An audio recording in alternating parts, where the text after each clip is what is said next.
Hello, എല്ലാവർക്കും നമസ്കാരം. നമ്മൾ ഇന്ന് EVSന്റെ അടുത്ത ഭാഗവുമായിട്ടാണ് വന്നിരിക്കുന്നത്. അപ്പൊ നമ്മുടെ പക്ഷികളുടെ കൗതുക ലോകം എന്നുള്ള പാഠത്തിലെ രണ്ടാമത്തെ ക്ലാസ് ആണ് നമ്മൾ ഇന്ന് എടുക്കുന്നത്. അപ്പൊ എല്ലാവർക്കും സ്വാഗതം. അപ്പൊ ഇന്ന് നമ്മള് പറയാൻ പോകുന്നത് ദേശാടന പക്ഷികളെ കുറിച്ചാണ്, മൈഗ്രേറ്ററി ബേർഡ്സിനെ കുറിച്ചാണ് നമ്മൾ ഇന്നത്തെ ക്ലാസ്സിൽ ചർച്ച ചെയ്യുന്നത്. എന്താണ് ഈ ദേശാടന പക്ഷികൾ എന്ന് പറയുന്നത്? അതായത് ചില പക്ഷികള് അവയുടെ ഭക്ഷണം, താമസം, പ്രജനനം ഇതിനൊക്കെ വേണ്ടിയിട്ട് അവർ താമസിക്കുന്ന ഒരു സ്ഥലത്ത് നിന്നും മറ്റൊരു സ്ഥലത്തേക്ക് യാത്ര ചെയ്യും. ഇങ്ങനെ സഞ്ചരിച്ച് എത്തിച്ചേരുന്ന പക്ഷികളെയാണ് നമ്മൾ ദേശാടന പക്ഷികൾ അല്ലെങ്കിൽ മൈഗ്രേറ്ററി ബേർഡ്സ് എന്ന് പറയുന്നത്. ഈ പക്ഷികള് ഇങ്ങനെ ഭക്ഷണത്തിനും ആഹാരത്തിനും ഒക്കെ വേണ്ടിയിട്ട് സഞ്ചരിച്ച് കൂട്ടത്തോടെയാണ് ദേശാടന പക്ഷികൾ ഭൂരിഭാഗവും സഞ്ചരിക്കാറ്. ഇവ മറ്റൊരു സ്ഥലത്ത് എത്തിച്ചേർന്ന് അവയുടെ ആ ഒരു താമസിക്കേണ്ട ഒരു കാലയളവ് കഴിഞ്ഞാൽ തിരിച്ച് അവരെവിടെ നിന്നാണോ വന്നത് അവിടേക്ക് തന്നെ തിരിച്ച് പോകും. അവര് വന്ന സ്ഥലത്ത് നിന്ന് തന്നെ സ്ഥലത്തേക്ക് തന്നെ അവര് തിരിച്ച് സഞ്ചരിച്ച് അവിടെ എത്തിച്ചേരും. അപ്പൊ ചിലപ്പോ തണുപ്പ് കൂടുമ്പോഴായിരിക്കാം അതിൽ നിന്ന് രക്ഷ നേടാൻ അവർ താമസിക്കുന്ന സ്ഥലത്ത് നിന്ന് മറ്റൊരു സ്ഥലത്തേക്ക് എത്തിച്ചേരും. അവിടെ നിന്ന് ആ തണുപ്പ് കാലം കഴിയുമ്പോ തിരിച്ച് അവരുടെ സ്ഥലത്തേക്ക് പോവാം. ഒരു പക്ഷേ ആഹാരം, നമ്മൾ ഫുഡിന്റെ റിസോഴ്സ് കുറയുമ്പോ അവര് ഇതേപോലെ ഭക്ഷണം കിട്ടുന്ന മറ്റൊരു സ്ഥലത്തേക്ക്, ആ സമയത്ത് എവിടെ നിന്നാണോ ഭക്ഷണം കിട്ടാൻ സാധ്യതയുള്ളത് അവിടേക്ക് അവര് യാത്ര ചെയ്യും. അതേപോലെ തന്നെ തിരിച്ച് ആ സമയം കഴിയുമ്പോൾ അവര് തിരിച്ച് എത്തുകയും ചെയ്യും. ഇതേപോലെ തന്നെയാണ് പ്രജനനത്തിന് അല്ലെങ്കിൽ പ്രത്യുൽപാദനത്തിന് വേണ്ടിയിട്ടും സഞ്ചരിക്കുന്ന ദേശാടന പക്ഷികളും ഉണ്ട്. അപ്പൊ ഈ പ്രക്രിയയാണ് ദേശാടനം അല്ലെങ്കിൽ മൈഗ്രേഷൻ എന്ന് പറയും. Some species of birds travel from one place to other place for their food, breeding purpose and for getting shelter from adverse climate condition. And they travel in flocks. They travel in group ആയിട്ടാണ് അവര് സഞ്ചരിക്കുക. And then after the purpose of their journey, they return to their native place. So they are called migratory birds. അതായത് ഇവരുടെ വരവിന്റെ ആവശ്യം എന്താണോ അത് കഴിഞ്ഞു കഴിഞ്ഞാൽ അവര് തിരിച്ച് അവരുടെ നാടുകളിലേക്ക് പോകും. അതുകൊണ്ടാണ് ഇവയെ ദേശാടന പക്ഷികൾ, ആ കാലയളവ് കഴിഞ്ഞ് തിരിച്ചു പോകുന്നത് കൊണ്ട് ഇവയെ മൈഗ്രേറ്ററി ബേർഡ്സ് അല്ലെങ്കിൽ ദേശാടന പക്ഷികൾ എന്ന് പറയും. അപ്പൊ ധാരാളം ദേശാടന പക്ഷികൾ ഉണ്ട്. നമുക്ക് അവയൊന്ന് പരിചയപ്പെടാം. നമ്മുടെ രാജ്യത്ത് അല്ലെങ്കിൽ നമ്മുടെ ദേശത്ത് ദേശാടനം നടത്തുന്ന പ്രസിദ്ധമായിട്ടുള്ള ഒരു പക്ഷിയാണ് മഞ്ഞക്കിളി, ഗോൾഡൻ ഓറിയോൾ എന്ന് പറയും. ഈ മഞ്ഞക്കിളി നമ്മുടെ ഇന്ത്യയിലെ ദേശാടന പക്ഷിയാണ് ഈ മഞ്ഞക്കിളി എന്ന് പറയുന്നത്. അതുപോലെ തന്നെ നമ്മുടെ രാജ്യത്ത് കാണുന്ന മറ്റ് ദേശാടന പക്ഷികളാണ് നാഗമോഹൻ, അതായത് പാരഡൈസ് ഫ്ലൈ കാച്ചർ, നാഗമോഹൻ എന്ന് പറയുന്ന പക്ഷി, ഇംഗ്ലീഷിലെ പാരഡൈസ് ഫ്ലൈ കാച്ചർ എന്ന് പറയും. അതിനുശേഷം പിന്നെ കാണുന്നത് വാൽകുലുക്കി പക്ഷി, വാറ്റെയിൽ, വാൽകുലുക്കി പക്ഷി. മണൽപ്പുള്ള് എന്ന് പറയുന്ന പക്ഷി, അതായത് സാൻഡ് പൈപ്പർ, മണൽപ്പുള്ള് എന്ന് പറയുന്ന പക്ഷി സാൻഡ് പൈപ്പർ. നമ്മൾ നേരത്തെ പറഞ്ഞ ഗോൾഡൻ ഓറിയോൺ മഞ്ഞക്കിളി, തെറ്റിക്കൊക്ക് വിംബ്രൽ എന്ന് പറയുന്ന പക്ഷി. പിന്നെ ആർട്ടിക് ടേൺ, പ്രശസ്തമായ ദേശാടനം നടത്തുന്ന പക്ഷികളിൽ ഏറ്റവും പ്രശസ്തമാണ് ആർട്ടിക് ടേൺ എന്നുള്ള പക്ഷി. ഇവയൊക്കെ ദേശാടനം നടത്തുന്ന പക്ഷികളാണ്. അതിലെ ഏറ്റവും പ്രശസ്തമായ പക്ഷിയാണ് ആർട്ടിക് ടേൺ എന്ന് പറയുന്നത്. അത് ഉത്തര ധ്രുവത്തിൽ നിന്ന് ദക്ഷിണ ധ്രുവത്തിലേക്കാണ് ദേശാടനം നടത്തുക. അത് ഏറ്റവും അധികം ദൂരം ദേശാടനം നടത്തുന്ന പക്ഷികളിൽ ഒന്നാണ് ഈ ആർട്ടിക് ടേൺ എന്ന് പറയുന്ന പക്ഷി. ഏകദേശം 17,600 കിലോമീറ്ററോളം ഇത് സഞ്ചരിക്കുമെന്നാണ് പറയുന്നത്. ഇതിനെ പകൽ സമയത്ത് സൂര്യനെയും രാത്രിയിലെ നക്ഷത്രങ്ങളെയും ചന്ദ്രനെയും നോക്കി ദിശ അറിഞ്ഞാണ് ഈ പക്ഷികള് സഞ്ചരിക്കുക. അപ്പൊ രാത്രി സമയത്ത് നക്ഷത്രങ്ങളും ചന്ദ്രനും അതിൽ നോക്കിയിട്ടാണ് ഇത് ദിശ, എവിടേക്കാണ് സഞ്ചരിക്കുന്നത് എന്നുള്ള ദിശ അത് മനസ്സിലാക്കുക. അതേപോലെ പകൽ സമയത്താണ് വെച്ചാൽ സൂര്യനെ നോക്കിയിട്ടുമാണ് ഈ പക്ഷി ആർട്ടിക് ടേൺ എന്നുള്ള പക്ഷി യാത്ര ചെയ്യുക. ഏറ്റവും കൂടുതൽ ദൂരം ദേശാടനം നടത്തുന്ന പക്ഷിയാണ് ഈ ആർട്ടിക് ടേൺ എന്ന് പറയുന്ന പക്ഷി. ഇനി കേരളത്തിലെ ചില ദേശാടന പക്ഷികളെ നമ്മൾ കാണാറുണ്ട്, അതൊന്ന് നമുക്കൊന്ന് നോക്കാം. ഗ്രേറ്റർ ഫ്ലെമിംഗോസ് എന്ന് പറയുന്ന ഒരു തരം പക്ഷികളാണ് ഒരു വിഭാഗം. പിന്നെ പെലിക്കൻസ് എന്നൊക്കെ നമ്മൾ കേട്ടിട്ടുണ്ടാവും, പെലിക്കൻ പക്ഷികൾ അല്ലെ. പിന്നെ ഗൾസ്, പിന്നെ സ്പോട്ട് ബിൽഡ് ഡക്ക്, അതായത് പുള്ളിച്ചുണ്ടൻ താറാവ്. പിന്നെ എരണ്ട എന്നൊക്കെ പറയുന്ന പക്ഷികൾ പാടത്തു നിന്നൊക്കെ പറന്നു പോകുന്നത് കണ്ടുണ്ടാവും, എരണ്ട. ലെസർ വിസ്ലിംഗ് ഡക്ക്, അതായത് ചെറിയ ചൂളാൻ എരണ്ട എന്നാണ് അതിനെ മലയാളത്തില് പറയാം. പിന്നെ കുളക്കൊക്ക്, ഇന്ത്യൻ പോൺ ഹെറോൺ എന്ന് പറയുന്ന പക്ഷി, കുളക്കൊക്ക്. അപ്പൊ ഇതൊക്കെയാണ് നമ്മുടെ കേരളത്തില് സാധാരണ കണ്ടുവരുന്ന കേരളത്തില് കാണാറുള്ള ദേശാടന പക്ഷികൾ വരുന്ന ചില പ്രത്യേക സീസണുകളൊക്കെ ഉണ്ട്.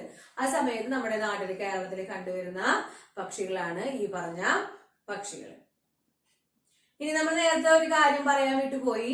ആർട്ടിക് ടേൺ എന്ന് പറയുന്ന പക്ഷി കൂടുണ്ടാക്കുന്ന നിലത്താണ്, ഗ്രൗണ്ടിലാണ്. നമ്മൾ നേരത്തെ കൂടുണ്ടാക്കുന്ന കഴിഞ്ഞ ക്ലാസ്സിൽ പറഞ്ഞപ്പോ കൂടുകളുടെ കാര്യമൊക്കെ പറഞ്ഞു. അപ്പൊ ഈ ആർട്ടിക് ടേൺ എന്ന് പറയുന്ന പക്ഷി നിലത്താണ് കൂട് ഉണ്ടാക്കുക. നമുക്ക് പറയാനുള്ളത്, അപ്പൊ നമ്മള് പക്ഷികളുടെ കൂടുകളുടെ കാര്യം, അവരുടെ ശാരീരിക പ്രത്യേകതകളൊക്കെ പറഞ്ഞു ഇല്ലേ. അതുപോലെ ദേശാടന പക്ഷികളെ കുറിച്ച് പറഞ്ഞു. ഇനി നമ്മൾ പറയുന്നത് പക്ഷികളുടെ സഞ്ചാര രീതി, അവ ഇര പിടിക്കുന്നത് അല്ലെങ്കിൽ ആഹാര സമ്പാദന രീതിയൊക്കെയാണ് നമ്മൾ ഇനി ചർച്ച ചെയ്യാൻ പോകുന്നത്. അപ്പൊ ഇതില് നമ്മള് മലമുഴക്കി വേഴാമ്പലിന്റെ കാര്യം പറഞ്ഞു, അതെങ്ങനെയാണ് ഇരിക്കുക, മുട്ടയിടാനിരിക്കുമ്പോ ഒക്കെ കൂടിന്റെ പ്രത്യേകതകൾ പറഞ്ഞു. ഇനി ഏറ്റവും വലിയ, ലോകത്തിലെ ഏറ്റവും വലിയ പക്ഷി ഏതാണ്? ഒട്ടക പക്ഷി അല്ലെ, ഓസ്ട്രിച്ച് ആണ്. ഈ പക്ഷികളെ കുറിച്ച് പറയുമ്പോൾ ഏറ്റവും അധികം ഭാരമുള്ള പക്ഷിയാണ്, ഏറ്റവും വലിയ പക്ഷിയാണ് ഒട്ടക പക്ഷി എന്ന് പറയുന്നത്. ഇതിന്റെ മറ്റു പ്രത്യേകതകൾ നോക്കുകയാണെന്ന് വെച്ചാൽ ഇതിലെ അതായത് മൃഗങ്ങളിൽ അല്ലെങ്കിൽ ജീവികളിൽ വെച്ച് ഏറ്റവും വലിയ കണ്ണുകൾ ഉള്ളത് ഈ ഒട്ടക പക്ഷിക്കാണ്, വലിയ കണ്ണുകളുള്ളത്. അത് മാത്രമല്ല, പക്ഷികളിലെ മറ്റുള്ള പ്രത്യേകത, മറ്റുള്ള പക്ഷികളിൽ നിന്നും ഇതിനെ വ്യത്യസ്തമാക്കുന്ന ഒരു പ്രത്യേകതയുണ്ട്. അതിന്റെ കാലിലെ വിരലുകൾ നോക്കാൻ വെച്ചാൽ 2 എണ്ണാണ് ഉണ്ടാവുക, 2 ടോസ് ആണ് ഉണ്ടാവുക ഒട്ടക പക്ഷിക്ക്. ഏറ്റവും വലിയ മുട്ടയിടുന്ന പക്ഷിയും ഈ ഒട്ടക പക്ഷിയാണ്. ഇത് നിലത്താണ് മുട്ടയിടുക. നിങ്ങൾ ഡിസ്കവറി ചാനൽ അല്ലെങ്കിൽ അങ്ങനെ എന്തെങ്കിലും കണ്ടിട്ടുണ്ടായിരിക്കും. മുട്ടയിടുന്ന നിലത്താണിത് മുട്ടയിട്ടിരിക്കുക. അപ്പൊ ഏറ്റവും വലിയ പക്ഷിയാണ്, വലിയ കണ്ണുകളുള്ള പക്ഷിയാണ്, 2 കാൽവിരലുകളാണ് ഇതിന് ഉള്ളത്. അങ്ങനെ ഏറ്റവും വലിയ മുട്ടയിടുന്ന പക്ഷിയാണ്. ഓംനിവോറസ് ആണ് ഈ പക്ഷി, അതായത് സസ്യാഹാരം അല്ലെങ്കിൽ അങ്ങനത്തെ പഴങ്ങളും ഒക്കെ കഴിക്കും ചെയ്യും. ചെറിയ ഇൻസെക്ട് അല്ലെങ്കിൽ പ്രാണികളെയും അല്ലെങ്കിൽ മാംസാഹാരവും കഴിക്കുന്നതാണ് ഈ ഒട്ടക പക്ഷികൾ എന്ന് പറയുന്നത്. ഓംനിവോറസ്, അതായത് മിശ്ര ബുക്കായിട്ടുള്ള ഒരു പക്ഷിയാണ് ഈ ഒട്ടക പക്ഷി അല്ലെങ്കിൽ ഓസ്ട്രിച്ച് എന്ന് പറയുന്നത്. അതേപോലെ ഹോൺബില്ലും അത് ഓംനിവോറസ് ആണ്, ചെറിയ ഷഡ്പദങ്ങളെയും കഴിക്കും. അതുപോലെ തന്നെ മറ്റ് പഴങ്ങളും കഴിക്കുന്നതാണ് ഈ മലമുഴക്കി വേഴാമ്പൽ എന്ന് പറയുന്നത്. അപ്പൊ ഓരോ ജീവിക്കും അതിൻ്റെതായിട്ടുള്ള, നമ്മുടെ 1ാമത്തെ പാഠത്തിലെ അനുകൂലനങ്ങൾ പഠിച്ച പോലെ ഓരോ ജീവിക്കും അതിൻ്റെതായിട്ടുള്ള അനുകൂലനങ്ങൾ, അഡാപ്റ്റേഷൻ. ജീവി എന്ന് പറഞ്ഞാൽ ഓരോ പക്ഷികൾക്കും അതിൻ്റെതായിട്ടുള്ള അനുകൂലനങ്ങൾ അല്ലെങ്കിൽ അഡാപ്റ്റേഷൻസ് ഉണ്ട്. നമ്മളപ്പോ ഇനി ഓരോ പക്ഷികളുടെയും അങ്ങനെയുള്ള അത്തരം അഡാപ്റ്റേഷൻസ് ആണ് നമ്മൾ ഇനി ചർച്ച ചെയ്യാനായിട്ട് പോകുന്നത്. ഈ മലമുഴക്കി വേഴാമ്പലിന്റെ കാര്യം ഒരു കാര്യം പറയാൻ വിട്ടുപോയെന്ന് വെച്ചാൽ അതിന്റെ ചിറകടിക്കുന്ന ശബ്ദം വളരെയധികം ദൂരത്തു നിന്ന് തന്നെ കേൾക്കുന്നതാണ് പറയുന്നത്. വളരെയധികം ശബ്ദത്തിലാണ് അതിന്റെ ചിറകടി കേൾക്കുക. വളരെയധികം ദൂരത്തു നിന്ന് തന്നെ ആ വേഴാമ്പലിലെ ചിറകടിക്കുന്ന ശബ്ദം കേൾക്കാം എന്നാണ് പറയുന്നത്. നമ്മള് അനുകൂലനങ്ങൾ, അഡാപ്റ്റേഷൻസ് പറഞ്ഞ പോലെ തന്നെ ഓരോ പക്ഷികൾക്ക് പറക്കണമെങ്കിൽ അതിൻ്റെതായിട്ടുള്ള പ്രത്യേകതകളുണ്ട്. അതായത് ചിറക് വിരിച്ച് പറക്കാനായിട്ട് അതിന്റെ ചെസ്റ്റ് മസില്, പേശികള്, ചെസ്റ്റിലുള്ള പേശികൾ വളരെയധികം ബലമുള്ളതാണ്, സ്ട്രോങ് ആണ്. അതുകൊണ്ടാണ് അതിന് ചിറക് വീശി പറക്കാനായിട്ട് സാധിക്കുന്നത്. പിന്നെ അതിന്റെ ശരീരത്തിലെ ഫെതേഴ്സ് അല്ലെങ്കിൽ തൂവലുകള്, ടെയിലും അതിന്റെ ചിറകുകളൊക്കെ അതിന്റെ പറക്കുന്നതിന്റെ ഗതിയും വേഗതയും ഒക്കെ നിയന്ത്രിക്കാനായിട്ട് ഈ തൂവലുകളും ചിറകും അല്ലെങ്കിൽ വാലും ഒക്കെ അതിനെ സഹായിക്കുന്നുണ്ട്. പിന്നെ നമ്മൾ നേരത്തെ പറഞ്ഞു അതെങ്ങനെയാണ് അതിന്റെ ശരീരത്തിന്റെ ആകൃതി വായുവിനെ പ്രതിരോധം തടയാനായിട്ട് രീതിയിലുള്ള ഇപ്പൊ വിമാനങ്ങൾ എങ്ങനെയാണ് നീണ്ടു കൂർത്ത അല്ലെ, നമ്മൾ മത്സ്യം തോണിയുടെ ആകൃതി എന്നൊക്കെ പറഞ്ഞില്ലേ, വെള്ളത്തിലൂടെ സഞ്ചരിക്കാൻ പാകത്തിനുള്ളതാണെന്നുള്ളത്. അതേപോലെ വിമാനത്തിന്റെ ഒരു ആകൃതി നിങ്ങൾ മനസ്സിൽ കാണാം. അതെങ്ങനെയാണ് ഈ പക്ഷികളെ കണ്ടിട്ടായിരിക്കും വിമാനം. അപ്പൊ വായുവിനെ പ്രതിരോധിച്ച് അതിന്റെ പ്രതിരോധം മാറ്റി നിർത്തി പറന്നു പോകാൻ കഴിവുള്ള തരത്തിലുള്ള ശരീരത്തിന്റെ ആകൃതിയാണ് ഈ പക്ഷികൾക്ക് ഉള്ളത്. ഇനി കൊക്കുകളായാലും നഖങ്ങളും കാലുകളും ഓരോ പക്ഷികൾക്കും ഓരോ തരത്തിലുള്ളതാണ്. ഇപ്പൊ തത്തയുടെ കൊക്ക് പോലെയല്ല കാക്കയുടെ കൊക്ക് അല്ലെ, നമ്മൾ മുന്നേ അനുകൂലനങ്ങളില് പഠിച്ചിട്ടുണ്ട്. അല്ലെങ്കിൽ വുഡ്പെക്കർ മരംകൊത്തിയുടെ കൊക്ക് പോലെയല്ല കഴുകന്റെ കൊക്ക് അല്ലെ. അപ്പൊ ഓരോ പക്ഷികളുടെ കൊക്കുകളും കാലുകളും അവയ്ക്ക് ഓരോ പക്ഷികൾക്കും പ്രത്യേക രീതിയിലാണ്. ചിലത് മാംസം വലിച്ചു കീറാനും കൊത്തി തിന്നാനും മാംസം കൊത്തി തിന്നാനും അനുകൂലിച്ച അല്ലെങ്കിൽ യോജിച്ച തരത്തിലുള്ള കൊക്കുകളാണെങ്കിൽ, ചില കൊക്കുകൾ എങ്ങനെയാണ് പഴങ്ങളും നട്ടുകൾ അല്ലെങ്കിൽ പരിപ്പ് അല്ലെങ്കിൽ പോലെയുള്ള സംഭവങ്ങള് കൊത്തി തിന്നാനായിട്ട് അല്ലെങ്കിൽ പൊട്ടിച്ച് തിന്നാൻ പാകത്തിനുള്ള കൊക്കുകളാണ് ചില പക്ഷികൾക്ക് ഉണ്ടാവുക. ഇനിയിപ്പോ നമ്മള് പല കൊക്ക് നമ്മൾ പഠിച്ചിട്ടുള്ളതാണ് ഒന്നാമത്തെ പാഠത്തില്. കൊക്ക് എങ്ങനെയാണ് നീണ്ട കൊക്ക് ആഴത്തിൽ നിന്ന് മീൻ പിടിക്കാനായിട്ട് വെള്ളത്തില് അല്ലെ തലമുങ്ങാതെ മീൻ പിടിക്കാനൊക്കെ കൊക്കിനെ സഹായിക്കുന്നുണ്ട്. അപ്പൊ ഓരോ പക്ഷികൾക്കും ഇതുപോലെ ഓരോ തരത്തിലുള്ള അനുകൂലനങ്ങള് ഉണ്ട്. അവയുടെ ശരീരത്തിന്, തൂവലിന്, കാലിന്, കൊക്കിന്, കണ്ണുകൾക്ക് ഒക്കെ അതിൻ്റെതായിട്ടുള്ള പ്രത്യേകതകള് അതിന് ഉണ്ട്. ഒട്ടകപക്ഷിയുടെ കാര്യം പറയാന്ന് വെച്ചാൽ ഏറ്റവും വേഗത്തില് ഓടാൻ കഴിയുന്ന ഒരു പക്ഷിയാണ് ഈ ഒട്ടക പക്ഷി എന്ന് പറയുന്നത്. ഇനി നമുക്ക് കുറച്ച് ചിത്രങ്ങൾ കാണാം, പക്ഷികളുടെ ചിത്രങ്ങൾ കാണാം. അവയെ നമുക്ക് ഏതാണെന്ന് മനസ്സിലാക്കാൻ പറ്റുന്നുണ്ടോ, ഐഡന്റിഫൈ ചെയ്യാൻ പറ്റുന്നുണ്ടോ എന്ന് നോക്കാം. അവയ്ക്ക് എന്തൊക്കെ പ്രത്യേകതകൾ, അഡാപ്റ്റേഷൻസ് അല്ലെങ്കിൽ അതിന്റെ ക്യാരക്ടേഴ്സ് എങ്ങനെയാണെന്നൊക്കെ നമുക്കൊന്ന് നോക്കാം. അപ്പൊ നമ്മളിൽ ആദ്യം പറയാൻ പോകുന്നത് വാൾകൊക്ക് കേളിയുവിനെ കുറിച്ചിട്ടാണ് ആദ്യം തന്നെ പറയാൻ പോകുന്നത്. അപ്പൊ എന്തൊക്കെയായിരിക്കും നമുക്ക് ആ ചിത്രം ഒന്ന് കണ്ടു നോക്കാം. കൊക്ക് നോക്കിയ ആ ചിത്രത്തിൽ കാണുമ്പോൾ നമുക്കറിയാം നീണ്ടു വളഞ്ഞ കൊക്കുകളാണ് അതിന് ഉള്ളത്. വെള്ളം നിറഞ്ഞൊരു സ്ഥലത്ത് നിൽക്കുന്നത് കാണുമ്പോൾ നമുക്കറിയാൻ പറ്റുമെന്നത് ജലാശയങ്ങളിലെ മണല്, ചെളി എന്നിവയിൽ നിന്നും മാളങ്ങളിൽ ഓടി ഒളിക്കുന്ന ചെറുജീവികളെ പോലും കൊക്കുപയോഗിച്ച് കൊത്തിയെടുക്കാനായിട്ട് ഈ പക്ഷികൾക്ക് സാധിക്കുന്നു. ഏത് വാൾകൊക്ക് അല്ലെങ്കിൽ കേളിയു എന്ന് പറയുന്ന ഈ പക്ഷികൾക്ക് സാധിക്കുന്നു. അപ്പൊ ആ കൊക്ക് കണ്ടാൽ തന്നെ അറിയാം നീണ്ടു വളഞ്ഞ കൊക്കാണ്. അപ്പൊ മണലിൽ നിന്നും ചെടിയിൽ നിന്നും ഓടി ഒളിക്കുന്ന ചെറു പ്രാണികളെ കൊത്തിയെടുക്കാനായിട്ട് ഇതിനെ സഹായിക്കും. Its beak helped to catch worms and other deep burrowing prey such as shrimp and crabs. Long leg helps to stand in water without wetting the body. അതിന്റെ നീളമുള്ള കാലുകള് അതിനെ വെള്ളത്തിൽ നനയാതെ നിർത്താനായിട്ട് സാധിക്കുന്നു. ഇനി നമുക്ക് അടുത്തൊരു ചിത്രം നോക്കാം. തേൻകുരുവി, ഹമ്മിങ് ബേർഡ് എന്നാണ് അതിനെ പറയും. അതിനെ നോക്കിയ ചെറിയ കുഴലാകൃതിയിലുള്ള നീണ്ടു വളഞ്ഞ കൊക്കാണ് അതിനുള്ളത്. Long narrow and tube like beak, നീണ്ട ചെറിയ കുഴലാകൃതിയിലുള്ള നീണ്ടു വളഞ്ഞ കൊക്ക്. അത് മാത്രമല്ല അതിന്റെ ശരീരം നോക്കിയേ വളരെയധികം കനം കുറഞ്ഞ, ബോഡി സ്ലൈറ്റ് ആണ്, കനം കുറഞ്ഞ അല്ലെങ്കിൽ വണ്ണം കുറഞ്ഞ ഒരു ശരീരമാണ് അല്ലെ. It helped them to feed on nectar from flowers. അപ്പൊ അതിന്റെ നീണ്ടു വളഞ്ഞ കൊക്ക് ഉപയോഗിച്ചിട്ടാണ് അതായത് പൂക്കളിൽ നിന്ന് തേൻ കുടിക്കുന്നത്.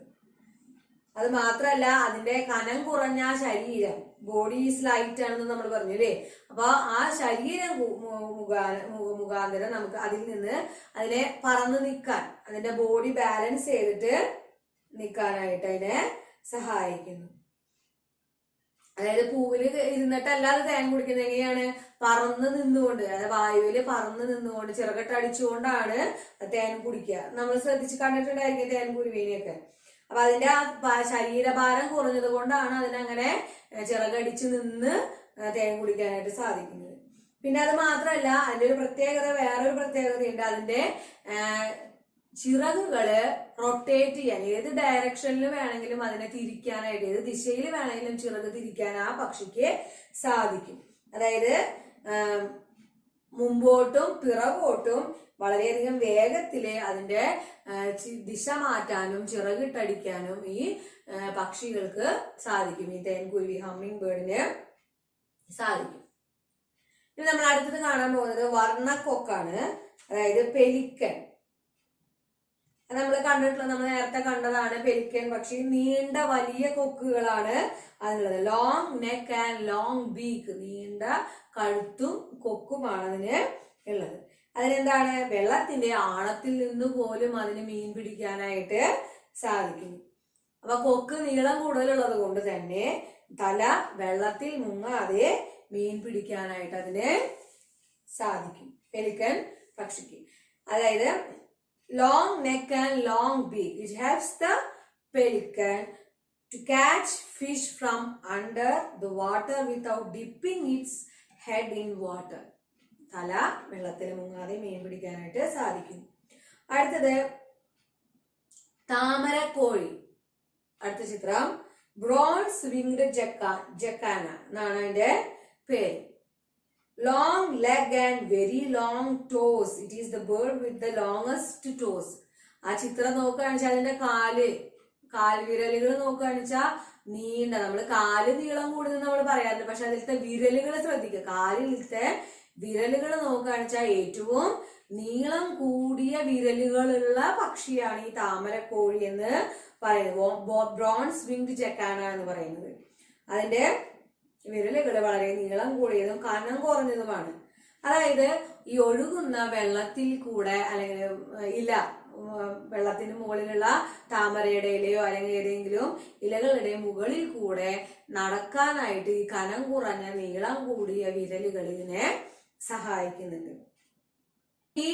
ഇതിന്റെ നീളം കൂടിയ വിരലുകൾ ഉള്ളത് കൊണ്ട് അതിന്റെ ഭാരത്തിനെ സ്പ്രെഡ് ചെയ്യാൻ, അതിന്റെ ബോഡി വെയിറ്റിനെ അതിനെ കാലുകളിലേക്ക്, വിരലുകളിലേക്ക് സ്പ്രെഡ് ചെയ്ത് അത് മുങ്ങാതെ ഇലകളുടെ മുകളിൽ കൂടെ നടന്നു പോകാനായിട്ട് ഈ നീളം കൂടിയ വിരലുകള് ഈ താമരക്കോഴിയെ സഹായിക്കുന്നുണ്ട്. ഇനി അടുത്തത് നമ്മൾ പഠിക്കുന്നത് മോതിര തത്ത, റോസ് റിംഗ്ഡ് പാരക്കറ്റ്. മോതിര തത്തയാണ് നമ്മൾ പഠിക്കുന്നത്. അതിന്റെ മുന്നിലേക്കും പിന്നിലേക്കും ഉള്ള വിരലുകൾ, കൂർത്തു വളഞ്ഞ നഖങ്ങളാണ് അതിന് ഉള്ളത്. ഇതിലെ വിരലുകൾ കൂട്ടിച്ചേർത്ത് മരക്കൊമ്പുകളിൽ ബലമായി പിടിച്ചിരിക്കാൻ സഹായിക്കുന്നു. വളഞ്ഞ നഖങ്ങൾ ചെരിഞ്ഞ കമ്പിലും വീഴാതെ പിടിച്ചിരിക്കുവാൻ സഹായിക്കുന്നു. തത്തയ്ക്ക് മരക്കമ്പുകളിൽ തൂങ്ങിക്കിടക്കാൻ വരെ ഇതുമൂലം കഴിയും. നമ്മൾ കണ്ടിട്ടുണ്ടായിരിക്കും, കമ്പിയിലൊക്കെ തൂങ്ങിക്കിടക്കുന്നതൊക്കെ കണ്ടിട്ടുണ്ടായിരിക്കും. അല്ലെങ്കിൽ മരക്കൊമ്പില് തൂങ്ങിക്കിടക്കാനായിട്ട് തത്തയെ സഹായിക്കുന്നത് ഈ വളഞ്ഞ കൂർത്ത നഖങ്ങളും വിരലുകളും ആണ്. Toes are flexible and positioned in opposing pairs. They have strong hooked beak. Helps to get grip on the branches. Helps to hold fruits and nuts. They use bill like a third foot when climbing. Beaks are strong to crack hard shells of seeds. അപ്പൊ ഇതൊക്കെയാണ് തത്തയുടെ പ്രത്യേകതകൾ.